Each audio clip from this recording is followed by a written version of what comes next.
Em 1873, um arqueólogo britânico chamado George Smith estava em pé dentro do Museu Britânico, segurando uma tabuinha de argila tão frágil que um único movimento errado teria estilhaçado 4.000 anos de silêncio. Ele acabara de decodificar o relato sumério do dilúvio, a história que precede o relato bíblico em mais de 1.000 anos. Mas havia uma segunda tabuinha sobre a sua mesa naquele dia de janeiro de 1873, uma tabuinha que ele nunca traduziu publicamente. Uma tabuinha que, segundo 2 das suas cartas particulares, hoje conservadas no arquivo do museu, fê-lo fisicamente passar mal ao ler. Em sua própria caligrafia, chamou-a de O Chão Paralelo e trancou-a em uma gaveta. George Smith morreu 2 anos depois em Alepo. Suas notas finais contêm uma única frase repetitiva, riscada na margem do seu diário durante os últimos 16 dias antes da morte. Traduzida do seu próprio sistema de taquigrafia pessoal, lê-se assim: eles escreveram sobre outra. Aquela tabuinha ficou em armazenamento durante 147 anos, e o que pesquisadores encontraram quando finalmente reexaminaram o conteúdo no início dos anos 2020 não apenas reescreve a mitologia suméria. Reescreve toda a nossa compreensão do que os Anunnaki acreditavam sobre a estrutura da realidade em si. Porque a tabuinha descreve, em termos astronômicos medidos, uma segunda Terra, um mundo espelhado, e descreve uma ponte que a conecta à nossa. Eridu foi escavada parcialmente no início do século XX.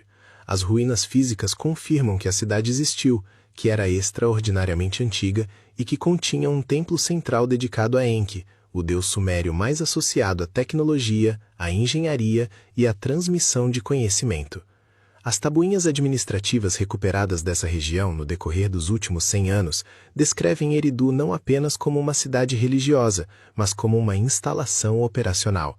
Tinha funções específicas, tinha equipes especializadas, tinha protocolos administrativos para receber visitantes vindos de fora da Mesopotâmia, e em algumas das tabuinhas mais arcaicas, a descrição da origem desses visitantes é, em vocabulário literal, de outro lugar parecido com este, mas que não é este.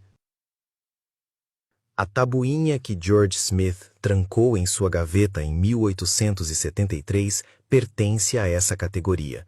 Ela não descreve um céu mitológico, não descreve um além espiritual. Descreve, em vocabulário técnico astronômico, uma estrutura paralela, uma segunda Terra, e descreve a relação entre as duas. O termo sumério usado pelo escriba para essa segunda Terra é difícil de traduzir com precisão. Em transliteração moderna, é Ki-Min-Na, que significa aproximadamente terra também, ou terra companheira, ou terra paralela. O composto não aparece em mais nenhum texto sumério conhecido. Foi cunhado especificamente para esta descrição. E o escriba parece ter sentido a necessidade de criar vocabulário novo, porque a categoria do que estava descrevendo não tinha equivalente em qualquer outro contexto sumério. A imagem descreve, em sequência numerada, 12 condições, ou códigos, que governam a relação entre as duas terras. Vamos atravessar os 12 códigos um por um. O código número 1 define o limiar populacional.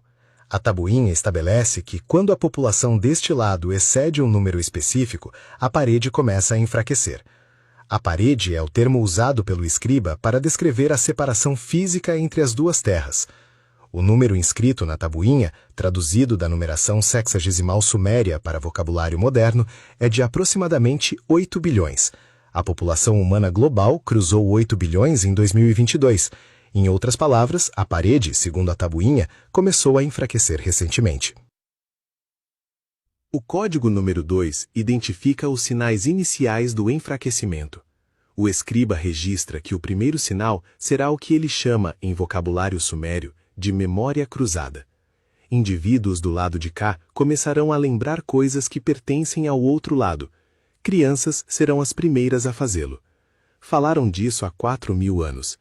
E em 2018, um estudo conduzido pela Universidade da Virgínia pelo Dr. Jim Tucker examinou mais de 2.500 casos de crianças que descrevem memórias de vidas passadas com detalhes específicos. Em aproximadamente 4% dos casos, os detalhes fornecidos pelas crianças foram verificáveis. 4% de 2.500 é 100 crianças. 100 crianças, em um único estudo, descreveram coisas que não poderiam ter sabido. Os sumérios, há 4.000 anos, previram isso. Disseram que as crianças falariam do outro lugar. E disseram que a frequência aumentaria à medida que o alinhamento se aproximasse. O código número 3 é o que os pesquisadores modernos chamam em vocabulário popular de efeito Mandela. O escriba descreve, em vocabulário sumério, que à medida que a parede enfraquece, indivíduos do lado de cá começarão a lembrar eventos coletivamente de uma forma que não corresponde aos registros físicos. Filmes que terminam de forma diferente, logos de empresas com cores diferentes, frases de personagens públicos formuladas de modo diferente. A explicação convencional moderna trata isso como falha cognitiva coletiva. Os sumérios, em 2400 a.C., ofereceram uma explicação alternativa. As memórias estão corretas. O que está errado é a Terra. Especificamente, está errada por um pequeno deslocamento entre o lado de cá e o lado paralelo, e algumas memórias humanas estão se confundindo entre os dois.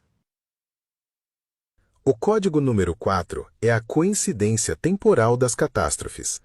A tabuinha registra que, ao longo da história humana, eventos catastróficos sincronizados ocorrerão em momentos específicos do alinhamento orbital entre as duas terras.